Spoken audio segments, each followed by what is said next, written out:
Kita latihan dulu, arahkan ke bawah, ke atas, digoyang-goyangnya yang lama.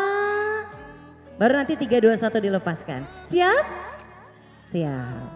Siap Bapak dan Ibu, selanjutnya prosesi pelepasan balon merupakan makna dari pelepasan masa laja. Semoga Ayu dan Denny bahagia selalu sampai syurganya Allah nanti. Siap? Arahkan ke bawah, arahkan ke atas, digoyang-goyang yang lama. Kita doakan yang terbaik untuk kedua pengantin. Dengan hitungan 3, 2, 1 dilepaskan. Dan juga nantinya diberikan lambaian tangan kepada balonnya. Dan ada nih jangan lupa cium pipi istri tercinta. Siap. 3, 2, 1. Lambaikan tangan, ada ini dicium istrinya. Masya Allah luar biasa. Semoga ini bisa menjadi doa-doa terbaik untuk kedua pengantin.